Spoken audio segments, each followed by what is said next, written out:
נמצאים בעידן דיגיטלי, זה ידוע, הילדים שלנו גדלים ומתחנכים בעידן הזה, ועולה השאלה... לא? הם גדלים ומתחנכים.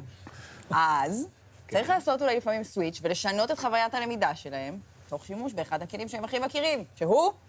סמארטפון. כמובן. אז בנושא הזה אנחנו רוצים לצרף אלינו את אלירן גנסיה, מנכ"ל חברת חוכמולוג, Thinking קוראים לה... כן, לחברה קוראים חוכמולוג, ולאפליקציה קוראים Thinking. אני הייתי בכלל משנה את הכותרת. אני הייתי אומר, איך תגבילו את הזמן האינסופי של הילדים שלכם במסכים, ועל הדרך גם ללמד אותם קצת דברים חדשים. זהו, אז בעניין הזה, זה לא בדיוק מגביל אותם מבחינת הזמן, זאת אומרת, זו גישה אחרת, מה שעושים Family Link וסקרינאפ, שם באמת מגבילים את הזמן, אז מבחינת הכמות של הזמן הם מוגבלים, אבל אצלנו אנחנו בעצם לא מגבילים את הכמות, אלא אנחנו דואגים דווקא לאיכות של הזמן, זאת אומרת, מה הם יעשו באותו זמן שהם נמצאים בטלפון, כי לצערנו, זה המצב, הם בטלפון, הם מבלים המון זמן בטלפון. תן לנו את הוואן ליינר. אז בעצם מה שהאפליקציה שלנו עושה, היא בעצם סופרת להם את הזמן שהם נמצאים בטלפון, והיא עושה איתם איזשהו חשבון, היא אומרת להם, אתה רוצה לבלות בטלפון, מעולה, אבל כדי לבלות בטלפון, קודם כל תענה על שאלות מתוך תוכנית הלימודים של משרד החינוך, תצבור זמן, ועם הזמן הזה תוכל לענות לעשות מה שאתה רוצה בטלפון. זאת אומרת, אנחנו עושים איזשהו דיל כזה עם הילד, שאם הוא רוצה לבלות בטלפון ולעשות את כל הדברים שילדים מאוד עושים בתקופה הזאת, שזה קלאש רויאל ווול סטארס וכל האפליקציות האלה. איך אתה מהנהן, וול סטארס? גדי, אתה חופץ, חופץ. שאלה בחשבון, אתה חופץ? לא. לא חופץ. מסתבר שלא, האמת היא שעשינו איזושהי בדיקה על הדבר הזה, ובהתחלה, בתחילת הדרך, שעשינו את הפיילוט והרצנו, אז ניסינו לתת את זה כאופציה לילדים. זאת אומרת שילדים לא יהיו חייבים לענות על שאלות, אלא שזה יהיה אופציונלי, רוצים לענות על שאלות ולהחכים, מצוין, רוצים לשחק, שישחקו, זה לא עובד. זאת אומרת, אם אתה לא מגביל אותם, אם אתה לא בעצם... זה כן הגבלה. כן, זה הגבלה, אנחנו בעצם מגבילים אותם במובן הזה, שכשנגמר להם הזמן של המשחקים, אז הם עוברים ולומדים ועונים על שאלות. כן. ממש ראיתם הבדל משמעותי בין אם שמים להם את הסטופ הזה או לא? מאוד, מה זה משמעותי? זאת אומרת שילדים שלא עשינו להם את הסטופ, היו על 0, לא עשו כלום.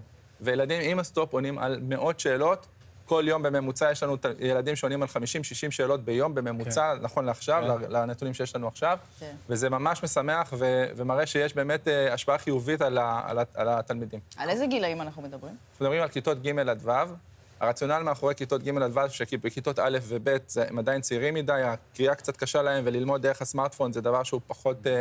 גם לא לכולם יש את הבעיה הזאת, וסמארטפונים בכלל, למרות שהיום בכיתה א', כאילו, בבית ספר אצלנו, זה כבר לכולם יש. כן, גם אולי עד כיתה ג' הם לא קוראים מספיק מהר, ואז ילחיץ אותם שהם בכלל לא מספיקים להגיע לשאלה. וזה לא אפקטיבי, כי בדרך כלל בכיתות האלה משתמשים בהרבה עזרי המחשה ודברים מהסוג הזה, אז פחות ללמוד דרך הטלפון, זה פחות נראה לי יהיה אפקטיבי עבורם. וכיתות יותר מבוגרות, כיתות ז' עד י"ב, זה כבר שם הם יותר עצמאיים וקשה קצת להכתיב להם מה לעשות. אז אולי בעתיד יהיה... לצערנו, כן. תגיד, מה אנחנו רואים כאן עכשיו לצדך על המסך? אנחנו רואים את האפליקציה, אז אנחנו רואים פה שאלה באנגלית לדוגמה, שהנה בדיוק עברה השאלה, ופה אנחנו רואים בעצם את הדשבורד של הילד. הילד רואה בדשבורד הזה כמה זמן הוא צבר, מה הביצועים שהוא ביצע, וגם איזה נושאים הוא למד באותו היום. זאת אומרת, היה חשוב לנו שהילדים יהיו בעצם מעורבים בתהליך הלמידה, והם ידעו בדיוק מה הם לומדים ואיך הם מתקדמים. אז בעצם יש להם שם את הדשבורד הזה שנותן להם מבט גם איך הם מבצעים, וגם מה ההתקדמות שלהם בתהליך הלמידה. האם מומלץ לילד לעשות את זה לבדו, או שזה משהו חברתי, או ליד ההורה? בדרך כלל הם עושים את זה לבד, הם מנסים לצבור זמן וככה באמת להמשיך בדברים שהם אוהבים לעשות. אנחנו גילינו משהו מעניין בהקשר הזה, יש לנו אפשרות באפליקציה לבחור איזה אפליקציות מנותרות ואיזה לא. זאת אומרת, איזה אפליקציות ההורה רוצה שהילד יוגבל בהן ואיזה אפליקציות לא. כי יש גם אפליקציות טובות, לדוגמה לימודי פסנתר, לימודי שפות, אפליקציות אחרות שהן גם טובות. שהם צריכים, נגיד וואטסאפ, אי אפשר להגביל אותם בזמן, אם הילד צריך להודיע משהו בערב. כן, לדוגמה וואטסאפ וכאלה. אז אני יכול להגיד לו, אתה תשחק ברול סטארס, אין בעיה, חצי שעה, אחרי חצי שעה יהיה לך סט של 10 שאלות בחשבון. זה לא עובד ככה, אני אסביר עוד פעם. בעצם אתה בתור הורה בוחר איזה אפליקציות יהיו מנוטרות.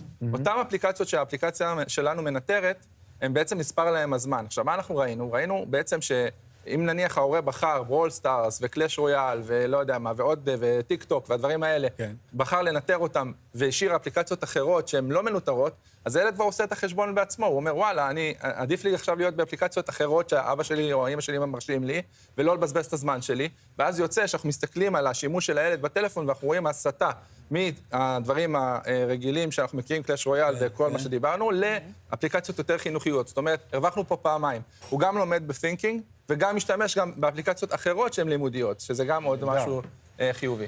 טוב, אז זה מותקן רק באנדרואיד, לפי מה שאנחנו מבינים עכשיו. נכון, כרגע יש לנו תמיכה רק לאנדרואיד, בעתיד יהיה לנו גם לאייפון. כרגע, אם לדוגמה, כמו במקרה שלך, להורה יש אייפון ולילד יש אנדרואיד, אין בעיה, אפשר להתקין את זה לילד. מה שחשוב זה שזה יהיה מותקן אצל הילד, כי בעצם הילד חווה את השימוש באפליקציה, וההורה יכול לבקר אותו גם מהטלפון של הילד. זאת אומרת, אתה יכול לקחת את הטלפון, לשנות את המשתמש למשתמש של ההורה, ולראות בדיוק בלוח בקרה מפורט מה הוא לומד, לשנות את הקצב למידה שלו. לדוגמה, אתה יכול לקבוע שעל כל שעה של זמן מסך הוא ילמד 20 דקות. לעומת זאת, אתה יכול להקל עליו, להגיד על כל שעה שילמד רק 5 דקות. את יודעת, מה שהוא אומר כאן, אלירן, זה משהו שאני ניסיתי לעשות באוגוסט. הלוא אי אפשר בלי מסכים, ואנחנו עם כל תלאות היום-יום, אז אמרתי לעצמי, נקנה להם חוברת לימודי קיץ, ואין בעיה, יש להם נגיד שעה או שעתיים בטלפון ביום, סיימתם את הזמן, אני אעשה לכם כאילו unlock. סיימתם את הזמן, תעשו עמוד בחוברת אנגלית, נוסיף לכם זמן. זה לא עבד, כי גם לי אין את האורך רוח להתעסק עם זה, זה לא בשעות הנכונות לי, אני לא בבית. כאן הוא מכניס הכל ביחד ואומר, אוקיי, זה יקרה אוטומטית. סגר לך את הפינה, במילים אחרות. סגר לי את הפינה. בדיוק, זה מה שיפה באפליקציה שלנו, שבעצם כמעט בלי התערבות של ההורה, הכל קורה. התכנים הם מתוך תוכנית הלימודים של משרד החינוך, הוא מתקדם ממש לפי הנושאים. לדוגמה, במתמטיקה יש לנו מעל 40 נושאים לכל כיתה, כיתה ג', ד', ה' וו', כל כיתה יש לנו מעל 40 נושאים.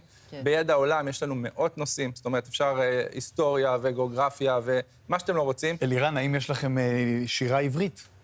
אז אני אשמח הנה. שאסף יכתוב לנו כמה שאלות בשירה עברית, ואנחנו נשלב אותם.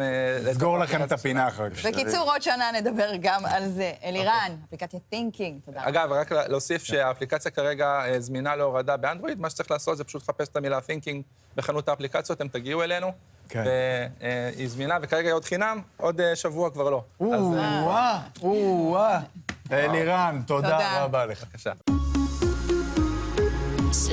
13